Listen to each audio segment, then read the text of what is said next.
Polina, welcome to the Mindset Advantage podcast. I'm stoked for this conversation today. I am a big time reader, as most of my listeners know, and I got to just shoot it to you straight. This book, Hidden Genius, the book that you wrote, is incredible. It is just full of wisdom. It's jam packed. I've went through it twice. I really enjoyed the book. So congrats on the book and welcome to the show.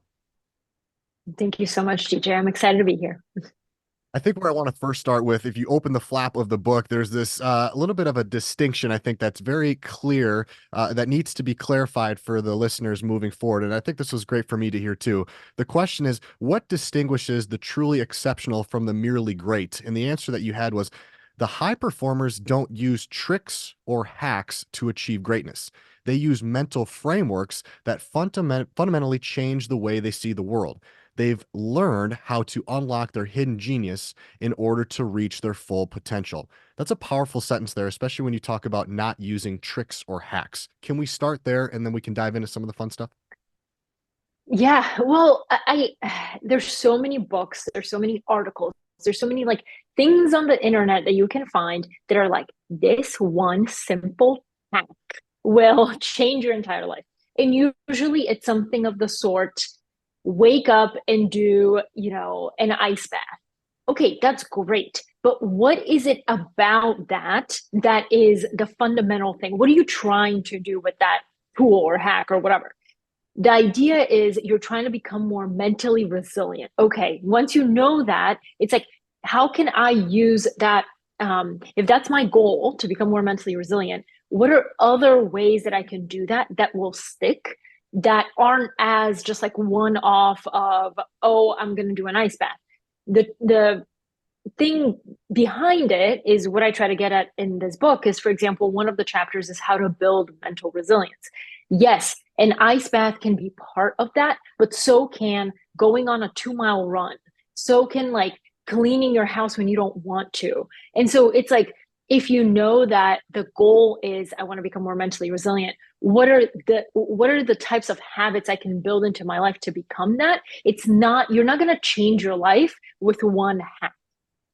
And I love that you said that too. And I think that needs to be echoed more and more because I don't like the word hack. I don't like the word trick when somebody asks me, hey, what's the trick for being more mentally tough? It's like, it doesn't work that way. It's not just a one thing snap of the finger. So I think that's a great Yeah. kind of distinction for listeners and readers to know right away. As a mental performance coach, the show is called The Mindset Advantage. I have to start with chapter 2, master your mental toughness. Let's start broad first and then we can go a little bit deeper. What's your favorite part about the mastering your mental toughness? What did you learn?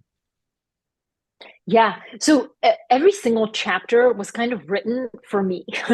And I wrote it for myself because I knew that if I learned, other people will too. So at the time, and always, I'm just always trying to become more mentally resilient because I know myself and I know that I'm the type of person that life, when something happens, I feel like I'm on the defensive. I'm like, oh no, this happened. What do I do now? The whole idea of becoming more mentally resilient is to stay on the offense. You have to seek out hardship, voluntarily seek out hardship, so that when the inevitable difficult moments of life happen and you get, a blow that brings you to your knees, you're not that shook. And the idea being that, for example, many of us at some point in our lives will lose our job, we'll get fired, we'll get laid off, something bad will happen, we'll lose our the way that we make money, and it will be really, really tough. Another thing that will inevitably happen is someone close to you will die. These are like parts of life that are inevitable and they're not fun. A lot of people have some sort of like mental, not even breakdown, but just like chaos. Your entire life becomes chaos if you're not well equipped to handle those events. So in the mental resilience chapter, I talk about many people, one of them being David Goggins, who many of us know is an extreme athlete, former Navy SEAL. And he has built his entire life around voluntary hardship. He seeks it out on a daily basis. And he does this because he calls it, you need to callous the mind. If you create, friction in your life, then you will be better able to handle the big life events that hit you in the face that you're not prepared for. So he talks about, many of us need to face the accountability mirror. So a lot of us are walking around in our worlds kind of oblivious and naive, and maybe even lying to ourselves. And what he did was, when he wanted to change his life, he looked at himself in the mirror, the accountability mirror, and he says, I told myself the truth about me. He's like, I said, you're fat, you're lazy, and you lie all the time. Okay, if that's the truth, it sounds harsh, but it's the truth. Where do we go from here? It's not this is who you are and this is who you will continue to be. It is this is who you are. Okay, now we change. So he started pasting little sticky notes around his mirror that said, what is one small habit I can do to counteract this? You're fat, go on a 2 mile run every day. You're lazy, get off the couch and like do something productive. You lie for validation, go one day without lying for validation, and try to tell the truth, a sort of mini integrity cleanse. So it's like these small habits compound. And then one day you wake up and you're like, I'm a totally different person. I barely recognize who I used to be before I took accountability for myself. So it's like mental resilience is not something that you can only achieve through like physical aspects. You don't have to go train for a marathon to prove to yourself that you're resilient. What you can do is, for example, you really hate public speaking, make it a point to seek out situations where you have to put yourself out there and speak to an audience, even if you hate it, especially if you hate it, because those tiny moments build a little bit of confidence, and then you start to become the person that you want to be. I love it. In the book here, it says, third, Goggins decided to do something that sucks every single day because suffering Mm-hmm. begets growth. I was curious to ask you, Polina, what do you do every day that stretches you and sucks a little bit? So many things. But most recently, so I had a baby in November and I decided to train for a half marathon that was going to be in April. And I did not want to wake up and do all the things I have to do and also go for a 5 mile run. Every single step I took, I dreaded, but every single time I did it and checked it off, I always make sure to kind of have like a double thing of accountability. Yes, I do my run, but I log it in my running app and I check it off in my planner. So it's like, it feels like I've done something for myself that day that I really didn't want to do. Every Sunday morning, instead of waking up and enjoying my coffee and whatever, I had to go on a long run. So 7 to 12 miles every Sunday. It sucked. Every single time I was like, Sunday's coming. But I like it, that was probably, I'm so glad I did it, especially postpartum after having a baby, because not only was it something I did for myself, it was something that sucked. And it was something that like I proved to myself I can do hard things. Even when it's raining, it's cold. I did so many of my runs in January when it was freezing in New York City. But I did it. So like I don't know. It, like when somebody recently in an interview asked me, like, do you think you're a disciplined person? And I had never actually thought about it like that. But I'm like, yeah, I guess I am because I do things that I don't want to do all the time. Awesome. I love it. And we talk a little bit about running, and that kind of brings me to the next point about personifying pain. As a mental performance coach, I'm obsessed with the inner voice and teaching athletes that you do have a voice inside of your head. And we have a mutual friend in Lauren Johnson, and we both talk about talk to yourself, don't listen to Yes. yourself. Before we get to that, talk to me about what you learned about personifying pain. This is fascinating stuff. Yeah. So the personifying pain, if you haven't thought about it this way, it might change your outlook on so many things and the way you approach it. So I use extreme athletes, but then I also use an example of someone who was on death row. And for instance, when you personify pain, you see pain as either a being, like a living being, or a place. So Courtney Dahlwalter, she runs very, very long distances. She's done it with a bleeding head injury. She's like hallucinated. She's broken bones and still kept going. And she talks about this notion of the pain cave. The pain cave, if you're a runner, you're familiar with. But the way she talks about it is, okay, when I'm running, maybe I'll hit like mile 50, 60, 70, and things just really start like breaking down. And she's like, but I know that this is coming. Like, I know that as I'm running, I'm approaching this pain cave. I'm running towards it. So, okay, so she imagines it as a place. The pain cave is coming. I'm in it. Okay, I'm in it. Mile 70. Oh my God, my foot hurts. My head hurts. I'm hallucinating. I'm bleeding. All this stuff. But she keeps telling herself, this is temporary. This is a place that I'm about to eventually exit. I'm not going to be in here forever. So it's like if you can think about pain as an actual place that's temporary, you're not there forever, your brain kind of, it's a weird thing, but it knows you're going to exit. So for her, it's very powerful because she's in control of when she enters this place and equally is in control of when she leaves it. When she's out, she's like, all right, that was it. You know, round two, I'm back, whatever. Somebody else who personifies pain like this is Amelia Boone. She's a Tough Mudder champion. She when things start hurting, she starts talking to them as if they are living beings. So if her foot starts hurting, she'll be like, hey, foot, you really hurt right now, but I know. So it's like, why are you talking to your foot as if it's separate from you? Because there's been research done that if you can separate the pain from yourself, it's a little more manageable because suddenly it's outside of you. It's a separate entity. Somebody else who does this is Anthony Ray Hinton, who was on death row wrongfully for 30 years for a crime he did not commit. He spent a lot of time in solitary confinement. As many people know, solitary confinement is enough to make you go psychotic. Like it is not good for the brain. We are social beings. We need to be around people, not in complete darkness and silence. So he was in solitary confinement, and a lot of people are like, how did you not, how did you take control of your mind in there? And he says that he started thinking like, you know, I'm going to imagine that I'm having tea with the queen. I win Wimbledon. I'm married to Halle Berry. He basically used his mind to, again, separate himself from the pain that he is experiencing and personify it as like something else.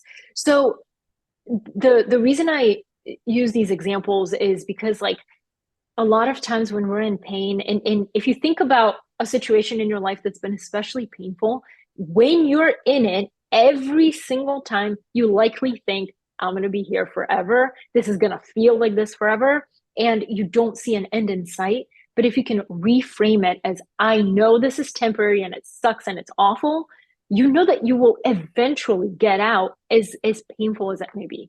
And that's the difference, right, between talking to yourself and listening to yourself, which I wrote in my book as well. When you talk to yourself, you're more proactive. When you're listening to yourself, you're listening to the pain, you're listening to the complaints coming in. So it's more proactive versus reactive. And in my time doing some research on internal dialogue, something that I've learned is that it actually is a more powerful voice if you can talk to yourself in third person. So it's like, hey, Polina, I got this. I Yeah. can go. And so, and that's another form of self-distancing yourself. So I think it's one layer to self-distance yourself and talk to yourself. I think it's another layer to pull yourself back even a little bit further and talk to yourself in third person. Have you seen that or talked about that before? Yes, and I actually this is perfect timing because I just listened to this podcast. I'm gonna forget his name, Jim something. He was on Tim Ferriss, but he's a human performance psychologist, and he said something super interesting that I really want to try. So he talks for your inner dialogue, right? We all have one. We kind of listen to ourselves a lot of time. When something hurts, we're like, this hurts and this is painful. But it's mostly like this is happening to me. He says that one really powerful thing that he's done with a lot of athletes, and you'll see a lot of like football players talking to themselves out loud in the third person because of this exact thing. He has them first take out a notebook and write it like handwrite. He says that's more powerful than typing. Handwrite like who they want to be. Who is your aspirational self? What are the habits? What do you do? How do you want to come? How do you want people to see you? All this stuff. Then write it and rewrite it from memory. Do it like 7 times. Finally, when you've got it down, read it on your voice notes or something. Record yourself reading it as if you were talking to yourself as a coach in your own voice. And then when you're just walking around your life, you put in your headphones and you listen to it. So, okay, the reason this is powerful is because a lot of us listen to other people's monologues, and we're like, ooh, yeah, I'm hyped up. Like you're listening to Tony Robbins on your run. You're like, yeah, yeah, yeah. But then it's like, that's not my voice, you know? But when you record it yourself and you listen to yourself, it kind of starts becoming your inner monologue. So I think that that's super interesting. Lauren Johnson's amazing. And she talks about this too, how your public, a lot of people who have kids know this, your public monologue becomes their inner monologue. So you have to be very careful what you say. You don't say you're an idiot. You say, oh, maybe we do this like a different way, because then they won't internalize you're an idiot. And I think that that's like really powerful. If you want to start changing your inner monologue, record yourself, listen to it back as if you have a coach talking to you in the third person. I think what you're referring to is Dr. Jim Lair, who has been on my podcast a couple times. Blair, He's phenomenal. And he was yes, on it was the Knowledge Project with Shane Parrish. And it's so he funny was, that yes. you have this that you just said this, because I literally wrote down the same thing on this pad of paper that's right to my right. And it's phenomenal. You and I speak the same language. I knew this was going to be a great conversation today. And Yeah, then I'm listening to Aaron Rodgers on a podcast, Polina, and he's going through the same thing. When he drives to the interesting. New York Jets practice facility, on the radio or on his iPad, whatever he puts on, it's him giving himself positive affirmations. He's Huh. listening to I did not know that. himself. Yeah, listening to himself as he drives to practice. And he goes, you do that for a Yeah, day, nothing much really happens. But you do that day after day after day. He goes, my best coach is myself. So why wouldn't I listen to yeah. myself? And once you frame it that way, you're like, oh crap, that's good stuff. That's powerful. It's so good. And it's also like there's something intimate about listening to a voice, you know, like podcasting a big, because like you're literally, it's literally between your ears. Like you're listening to someone whispering in your ear. It's a very intimate form of communication. And if you can do that for yourself, it's like so powerful. I also think that we believe ourselves more than we believe somebody else. Like I believe Yes. how I believe how I think about myself more than like my parents do or something like that. It's just it like you said, it's more intimate. Yes. 100%. Very cool. Another piece of the chapter was talking about the alter ego. I have been obsessed with learning about the alter ego. Have you read this book, The Alter Ego Effect by Todd Herman? Okay, so I've not read it, but people have told me to read Okay, it. so Todd is incredible. I just had him on my podcast 2 weeks ago, and he's the guy behind the Black Mamba, the Kobe Bryant story. And I've been learning Yeah. so much about the alter ego, and I'm so excited to share this with some of the athletes I'm working with. I've already done a little bit of work with some of the athletes to create an alter ego. So I'm stoked about this. Talk to me about what you learned about it, and then I'll kind of throw in my 2 cents too. Yeah. Okay, so it's interesting because when most people think about an alter ego, they think about like you have to create a persona that's separate from you, that you name, that you give a personality to. Sometimes it doesn't have to be as explicit because I did it without knowing I was creating an alter ego, but it is helpful. So, for example, Kobe Bryant, the Black Mamba, everybody knows that the lowest point in his career, people were booing him on the court. And he was like, you know what? I'm not out here as Kobe. You can say boo Kobe all you want. I'm out here as the Black Mamba. So like he envisions himself as something else because he needed to perform in a really high pressure moment. That's usually when most people create an alter ego because their current self cannot handle this other thing they're about to do. Another example is Beyonce, who is very shy, very introverted in her real life. But when she goes out on stage, she has to be this extroverted powerhouse, dance in ways she would never dance, speak in ways she would never speak. And she's like, how do I do that? Well, I need a trio. And she named it Sasha Fierce. Um, for me, when I had to do a lot of public speaking and videos and things like that, I was extremely uncomfortable. I recently watched the first video that I did for Fortune magazine where I interviewed someone. My voice was shaking. I was super red. I was really nervous. I was like, this can't happen again. Like this is absurd. So I started kind of envisioning a person who's very, very confident and like comfortable in that environment. But the technique that I kind of used is that I thought about it as like I am here representing the viewer or reader at home. I would be doing them a disservice if I fail at my job. Like I need to be this person for them. And it almost felt like I was by imagining myself as a representative on the behalf of the audience, I felt like I had a job to do, and I wasn't up there just as like Paulina, like la di da, you know. So that was really helpful. But then when you're in it, like when you're on stage, I still remember the first time I was on stage interviewing someone in front of hundreds of people. I was so nervous going up, but then once you're up there, you're like, I'm all in, and you become this other person. I call it more of like your aspirational self, who you want to be. Um, and that feeling is intoxicating. I remember coming off the stage and being like, how do I get that again? It's Yes. adrenaline, it's like endorphins, it's A you're little in addicting your too. element. Yes, and you're in your element and you're like, I want this again. And I think that's how you become really good because you start seeking it out. And again, it's uncomfortable, but the more you do it, the better you get. And I think that the alter ego effect is cool because it starts as a totally separate entity from you, but over time, the more you do it, you kind of start to become it. Right now, like I'm not nervous public speaking because I've done it so many times, and I have a hard time remembering what that used to feel like. Although sometimes my voice still does shake. And it's like, where did that come from? I don't know. But like it's when you're fully embodying that, your confidence starts to increase and you kind of start to become your aspirational self. And I think it comes back to it's another avenue to talk about self-distancing. You say the quote here, self-distancing is also a helpful strategy and help us managing our emotions better. So our self-talk, we can self-distance a little bit, and then alter ego, same thing. There's power in stepping back Mm-hmm. sometimes.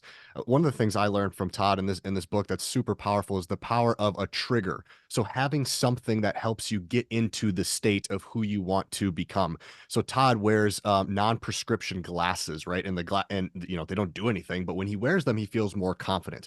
He has other athletes, and I've adopted this strategy: is that they have a Tic Tac container, and they're full of orange Tic Tacs. Hmm. And once you put the Tic Tac in your mouth, you turn into this person that you want to be. So there's this distinct, I step into this role, and then when you're done with the game or the performance or whatever it is, you put the Tic Tac in, you spit it out, and that's you getting rid of it. Because one of the things that he talks about is that sometimes people don't know when to turn it off. Because the Black Mamba can be the Black Mm. Mamba at the Staples Center, but he can't take that home because you can't be that person there. So having these transitions in your life on where you step in and where you step out. He told an incredible story that I'll never forget. He said in 2003 or 2004, when he was kind of getting started in this work, he was in San Antonio, Texas, and he was on a stage in front of hundreds of people talking about the alter ego effect. And this woman came up to her to Todd after and was like, "Hey, I love what you're doing. I love this concept of the alter ego." She goes, "My husband actually, he really believes in it as well. And when he writes his speeches, he puts glasses on his face. He doesn't need glasses, but he Hmm. puts glasses on his face to write his speeches. And when he does, he Yeah. feels more intelligent. He feels smarter and he can write better. And then as soon as he's done, he takes the glasses off and goes on with his day. And Todd goes, "Man, that's so great. Thank you for sharing. I really appreciate it. Who's your husband?" She goes, "My husband is Martin Luther King Jr." What? And it was like, oh, wow. And so, That's, you, that's crazy. isn't that crazy? He never wore glasses, right? You'd Google image him. He doesn't wear glasses, Yeah. but he put on this. You almost put on the cape, or you put on Hmm. this identity so that he could write in the way he wanted to write. So I think there's power in finding Yeah. triggers out there for the people listening that are like, God, how do I do it? One way to start is just find a trigger that turns you into the type of person that you want to be when you're on the stage or on the platform, whatever. I think it's super exciting. I hope that D- that sticks with somebody because it really can Yeah. change your state. Also, it's not just it's yes for creating an alter ego, but it can also be done for, like you said, like if you have to perform in some way, even if it's by yourself. So for example, a lot of I learned this from Shonda Rhimes. She's written so many addicting TV shows, but she says that she has a ritual, which is kind of like a trigger. She's like, Exactly. every time before I sit down to write, I make myself a cup of green tea. Like it's just like going through the motions of doing this, telling your brain we're about to write. So like your brain kind of knows, all right, it's go time. And that's how you avoid a lot of like sitting in front of a blank page and like, it's for me, it's the same thing. I have to be drinking something as I'm writing. I used to think that was a glass of wine, but then when I stopped drinking 3 years ago, I was like, well, I have to substitute it with something. So for me, it became either tea, coffee, or like a little baby Coca-Cola. Not great for you, but hey, does the job. I'm super fascinated by creating healthy relationships. I believe relationships are the foundation of having a healthy and a happy, fulfilling life. Your chapter on this had a lot of great wisdom in it. What's your favorite part about what you've learned about having and creating healthy relationships? This actually I did not include in the book, but it's something I think about all the time. When I see people, when people are talking about finding a partner, things like that. Michelle Obama one time said, make sure that you find someone who wants to win, who wants you to win as much as you want them to win. The reason that's such a powerful framework is that it like it's baked in. Respect is baked in. You respect that person. If you want them to win, you already respect them. You also are like, I am willing to support you and encourage you and maybe even sacrifice sometimes so you can reach your dreams. But if you have both people doing that, then it's not just one person sacrificing everything for the other person to win. You both help each other win.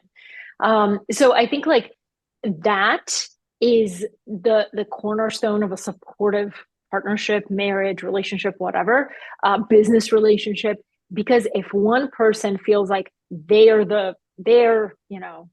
in the role of winning, then the other person kind of gets left behind. And also, if it doesn't mean that you both have to win at the same time. Sometimes, like it's one person winning and the other person supporting, and then it flips. Sometimes it's the same, but it's just like a really great way to think about relationships. Am I excited about helping this person achieve personal fulfillment? I love that. My favorite part is the compound interest of trust. And as I was reading Mm. this, and then as I was in the shower a couple days later, because we have our best thoughts in the shower, of course, I'm thinking, you know what? Of course. She nailed this part. However, I think this is everything in life. I think when it comes to Yeah. podcasting, that I mean, this is what I this is my bedrock. This is my foundation. This is my belief is that in order for me to get to where I want to be, I got to be damn consistent, right? I have every single Tuesday, I put out a show for the Yeah. last 5.5 years with training and working out. I mean, this is a life pursuit of this compound interest or this compound interest of trust. Talk to my listeners about how you talk about it with a relationship specifically. Yes. Okay. So I talk about it in the relationships chapter, but you're right. Like I've built my entire business using this one formula, which is time plus consistency equals trust. If you are a consistent person over a long period of time, trust is inevitable. And I think the mistake that many people make is that they walk into a room, they start a business, they enter a relationship, and they assume that that person will trust them. Like they like trust is guaranteed, but like no, it's not. Trust is absolutely earned. And I think a lot of people like, for me, yes, you can use it in relationships. Are you the type of person that makes promises and then follows up on them over a long period of time? You can seal any deal. Your partner will trust you. It's just it's earned. But also in business, like when I started the profile my newsletter, if I didn't deliver it every single Sunday for X amount of years, people wouldn't trust me. They'd be like, she's kind of, finicky. She like says she's gonna send it every Sunday, but then like she skips 3 Sundays to go on a trip, and then she had this other thing come up. And it's like you don't want to be the type of person where people pay you money and you have excuses. You need to like be consistent over a long period of time. And that's how you earn trust. But most importantly, I think based on the conversation we've been having so far, the most important place to use this formula is with yourself. If you keep the promises you make to yourself over a long period of time, that is what creates confidence. That's what creates mental resilience. That's what earns you trust with yourself. I am the type of person who does things that I don't want to do over a long period of time, and that builds discipline.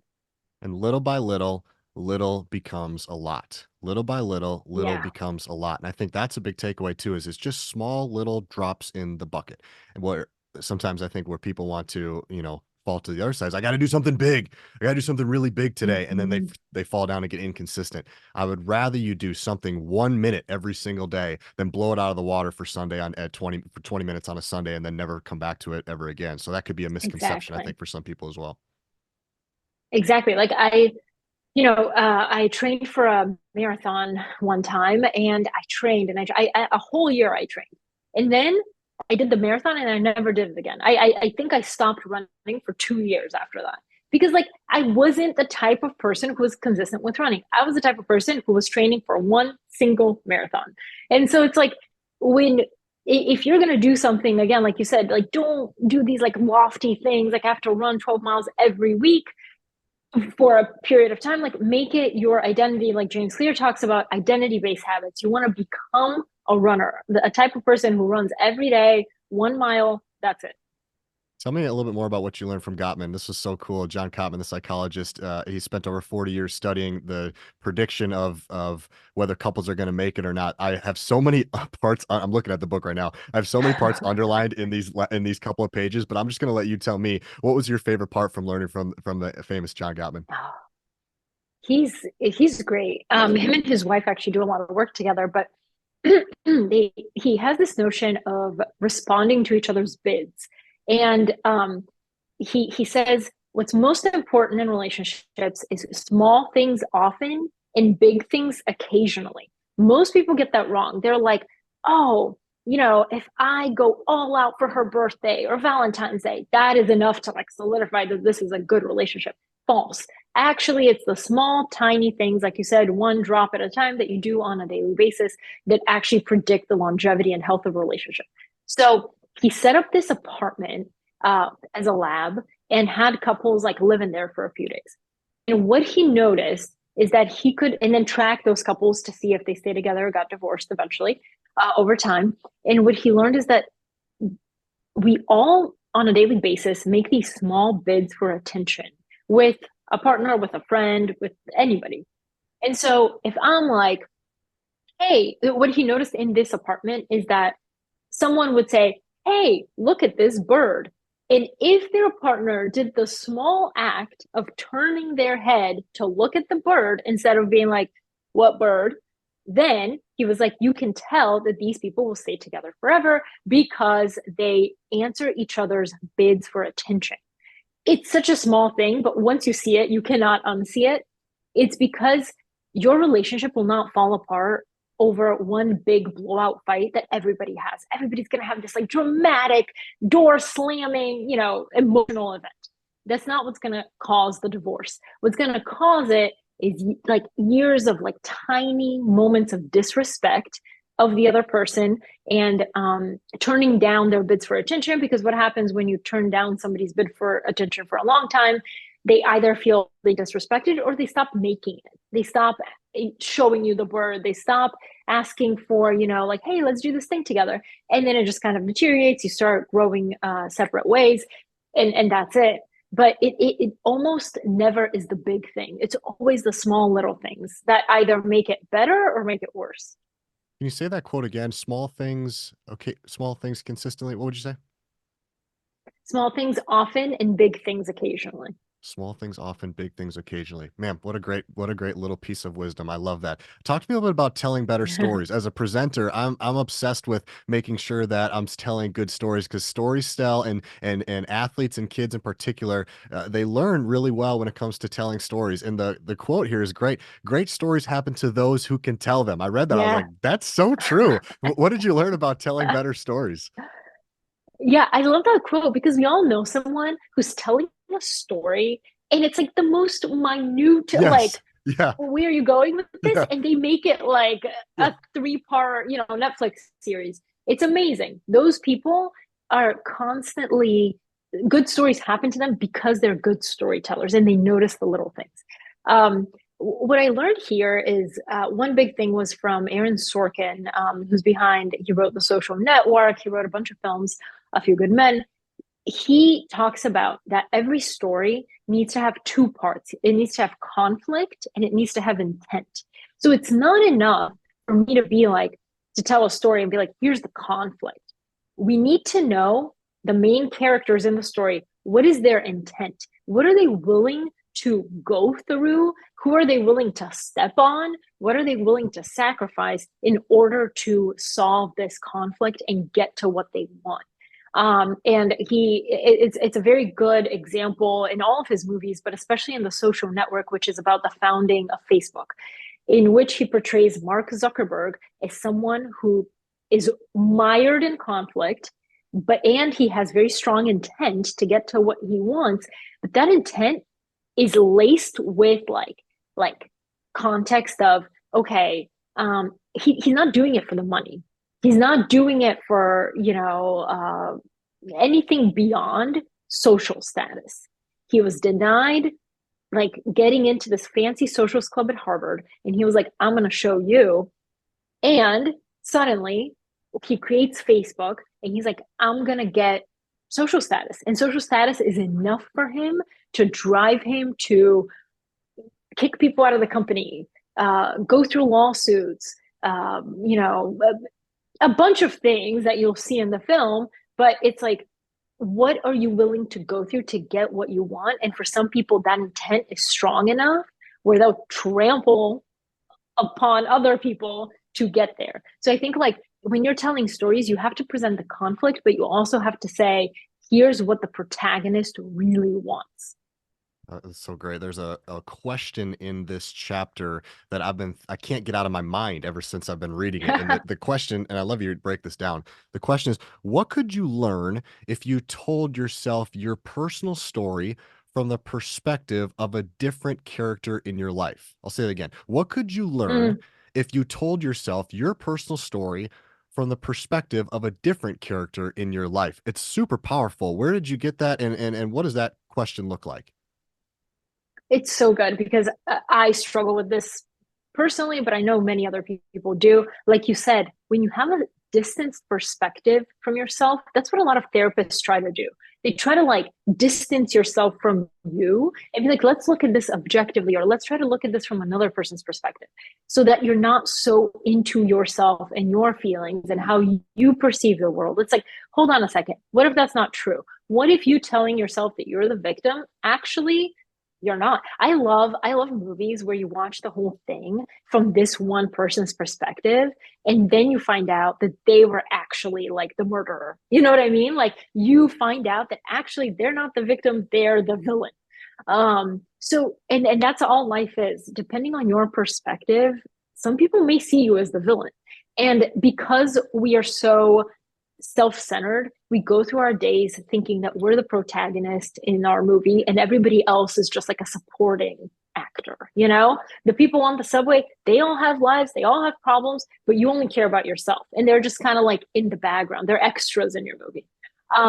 So this question kind of stems from, I read about Lin-Manuel Miranda, who's a playwright behind Hamilton. And he says that he realized this when he was in high school, I believe, or college. And he and his high school sweetheart broke up. And he was like, in my story, I was this heartbroken artist. Like I couldn't sleep at night. I was so heartbroken. But to her, in her story, I was just the obstacle that she needed to get through to get to her real like love story, the other guy that she was into. So it's like if you start thinking about it that way, you don't you are a supporting actor in somebody else's movie, and it's helpful not because it's like, oh, I'm just some extra. It's helpful because it gives you a distance perspective and it shows you that to every single person in your life, you're a different person. That truly blew my mind when I thought about like, wait a second, my mom Yeah. sees me. I'm a different person to my mom than I am to my husband, than I am to my kids, than I am to my friends. It's like I am who am I? And I think like my book, if there is one theme, it's that the idea of identity and perspective is very slippery. Depending on who you ask, when you ask them about who you are, it changes all the time. And that's the thing, like we are all very malleable and fluid. And if I ask you, DJ, like who is the real you? Is the real you who I'm talking to right now, or is the real you who you are going to be in 5 years, or who you were 5 years ago? It's like I don't know. Like you're constantly evolving, so we're not static people. Hmm. I'd love to learn a little bit more about that. What do you think are the mistakes that people make when it comes to to identity, or how can people have a more maybe solidifies not the word, maybe you do want to be more dynamic, but what's the advice to people out there who maybe struggle with identity?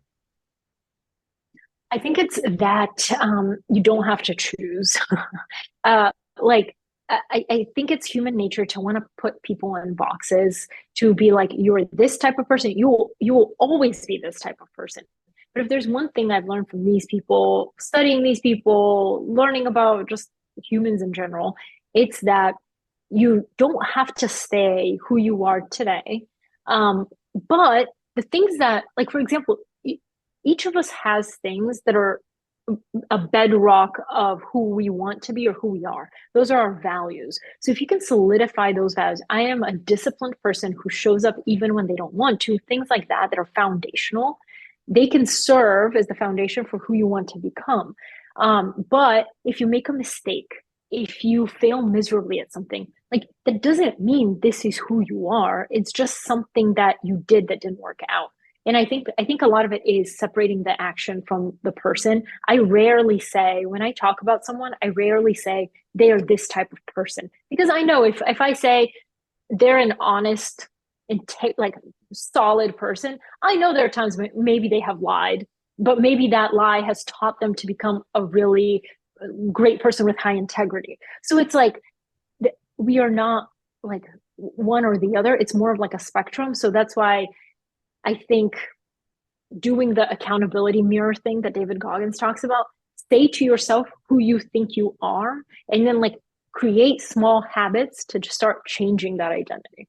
Yeah, I love that. We could jam on that for so long. I try to really teach and hone in on the difference between separating the who from do, separating who you are from what you do, because we Yeah. really can fall into what's the question you get everywhere you go? Hey, what's your name and what do you do? And you just go to, hey, my Mm-hmm. profession, and you go down the line that way. And so sometimes that can be a slippery slope too, Polina, is just making sure, especially for, in my world of working with athletes, who are you outside of the sports? I really try to dive into that a little bit Yes. because at some point you're going to be done playing sport, or an injury might take yourself away, or we're not in control of what's going to happen in the future.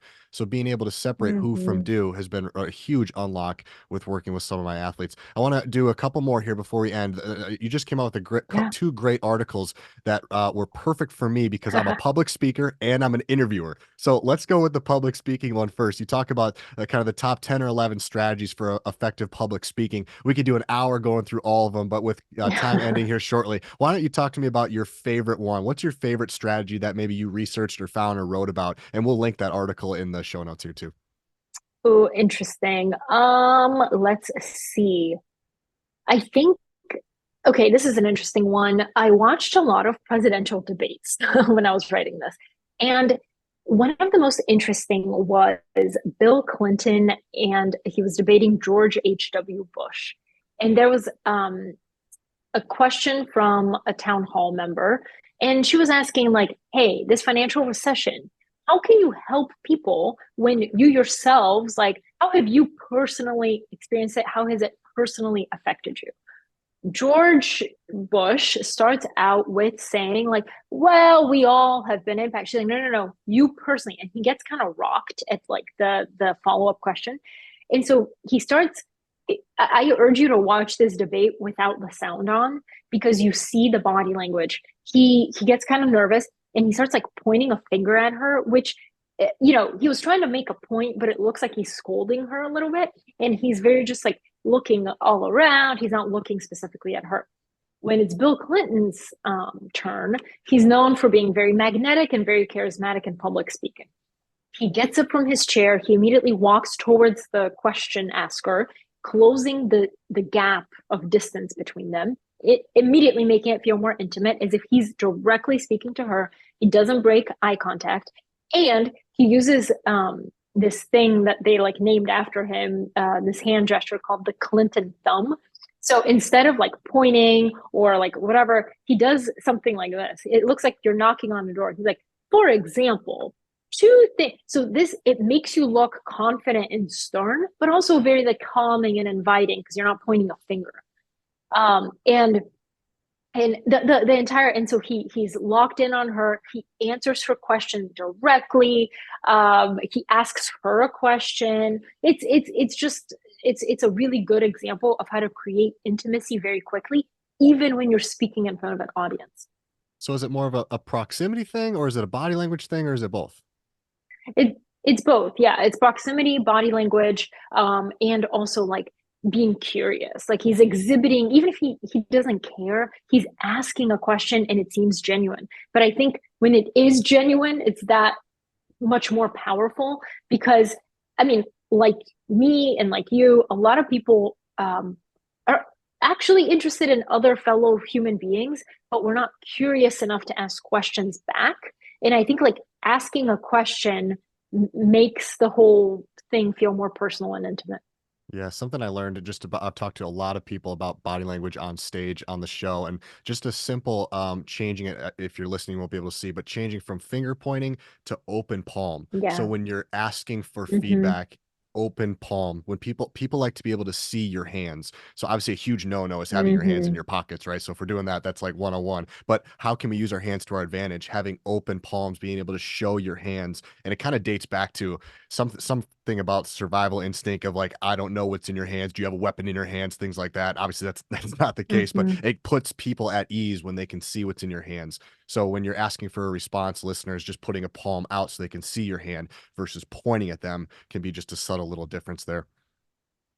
And one small other one that I love, that actually goes against all public speaking advice you'll ever read, is that there's these filler words like like that people are like, don't use that because this will kill your speech. It's just excessive language that doesn't need to be in there. And so my favorite example of this is Elon Musk. He uses filler words all the time, but he's a billionaire.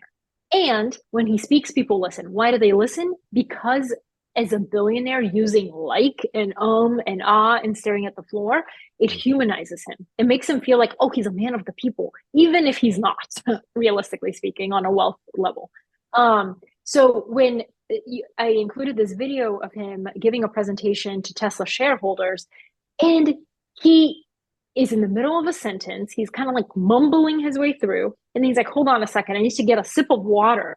We wait for like 10 seconds for this man to take a sip of water. People are like, what is happening?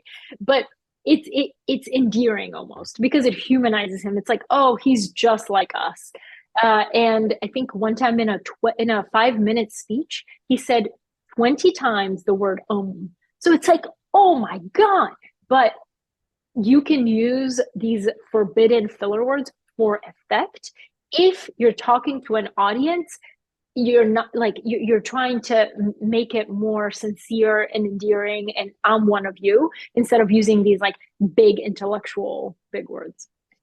I would love to close down with my favorite story that I've heard you tell, and it's about betting on yourself and betting on yourself from an MMA Yeah. fighter. This is a fantastic story, and I think it's a great way to close down our conversation today.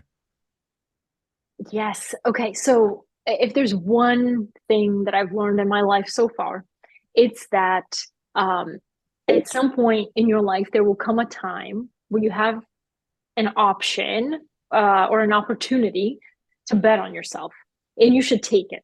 Even if it means that you'll fail miserably and fall flat on your face, you should still do it because by doing that, you'll probably learn more than if you hadn't bet on yourself. Um, for Francis Ngannou, he's a big MMA fighter, champion of the world. Sorry, DJ, my thing fell. Okay, hold on. I'll start over. Francis Ngannou is this big MMA fighter who is the heavyweight champion, who was the heavyweight champion of the world, and he has a really winding path to how he got there. He was born in Cameroon, extreme poverty. He was basically a child laborer, but he had this dream of coming to the United States and being like a world famous boxer at the time. So on the daily basis, he did a lot of these things that we've been talking about. He used an alter ego. He was like, who is my aspirational self? If I want to be a world famous athlete, they don't drink, they only work out. They like are, they find opportunities to like help other people, all this stuff. However, he framed it, he was like, I'm going to start doing those things today. So he didn't drink, he worked out every day as a teenager in Cameroon. Then he decided to make his way to Europe. He was like, I can't be a big time fighter in Cameroon. I need to train somewhere else. So he went on this crazy journey from Cameroon all the way to Morocco. through the Sahara Desert, 3,000 miles. He walked. He, tried living in it's the bush. He lived in the bush with other refugees, all this stuff. He tried to cross this little part between Morocco and Spain. And it's really dangerous. He tried to cross as a refugee. He was turned back a number of times. And when they turn you back and they catch you in the water, they either throw you in a Moroccan jail for a period of time or they drop you off in the middle of the Sahara Desert and they're like, good luck. That happened to him as well. So he was so determined that he kept doing it over and over and over again. Eventually, he makes it to Europe. He's homeless in Paris. And he's like, I'm here. I don't care that I'm homeless. I've seen worse.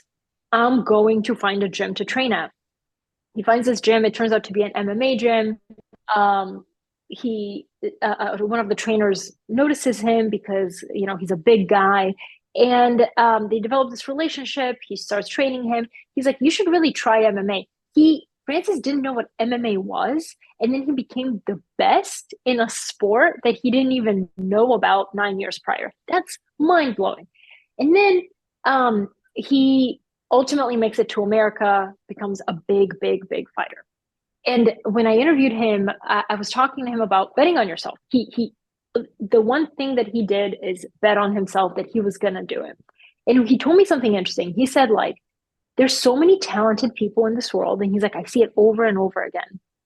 Really, really talented and skilled people are afraid to take a chance on themselves because they don't know, is it going to work out? What are people going to say? And he's like, I don't have that. He's like, I just go and I don't mind. Any immigrant will know this, which is I don't mind taking a step back if it means like I can bet on myself to do something even bigger. The upside is so much more than if I just stay here. And he told me the saying, which is sometimes to jump farther, you need to step back. And it's like most people are like, oh, I can't step back. That's like whatever. But no, sometimes to jump farther in life, you do need to take a step back first. And he tells me, so I was like, okay, well, what's next for you? Like, you just bet on yourself for this. Like, are you going to try to be a world famous boxer now? He's like, no, that's not interesting to me. I don't think that that's that big of a reinvention. He was like, if I'm going to bet on myself, it's going to be something like massive. It's going to be something where I don't know the domain. But what struck me about him is that he doesn't, he's not someone who like relies on his credentials or his job title or his social status or who his family is or anything like that. He only relies on himself and bets on his own name. And what I always say is make sure that you tie your identity to your own name, because that's the most powerful thing. If you tie it to a job title or a house or a car or any sort of material possession, all that can be taken from you. Your own reputation cannot. Like that's the one thing that stays with you. So my advice is to anybody listening, like right now, if I ask you, who are you? If you answer with what you do or, what you have or who you're married to, know that that's not who you are, because those are all things you could lose. Tie your identity to something that you really actually enjoy doing, whether it's a podcast, a hobby, anything that nobody can take away from you. And yeah, Oprah once said, she was talking about like Fortune 500 CEOs who really tie their identity around their job title. She says, like, make sure you don't tie your identity around something that can be taken from you in the blink of a board meeting. Literally, somebody will blink in a board meeting and say, take him out as the CEO, and boom, your entire identity and self-worth is gone. So focus on finding out what your foundational values are and what you want to be doing that most aligns with who you feel you are. And bet on yourself. Bet on yourself. Polina, this was a lot of fun. I could talk to you all day. I think you and I have a lot of same values and we are interested in the same thing. So I Yeah. really enjoyed this conversation, enjoyed the book. How can my listeners learn more from you and follow your journey? Yeah, you can find me at my newsletter that I write every single Sunday at readtheprofile.com. Or if you want to check out the book, it's hiddengeniusbook.com. Thank you, DJ. I only follow a couple newsletters, and you are one of them. I highly recommend Polina's newsletter is incredible, guys. If you're interested in learning from the best of the best, she does such a great job just making it concise. It could be another book, but it's just down into one quick, easy read. So I highly recommend checking that out. Polina, thanks for your time today. Appreciate it. Thank you so much, DJ. I really appreciate it.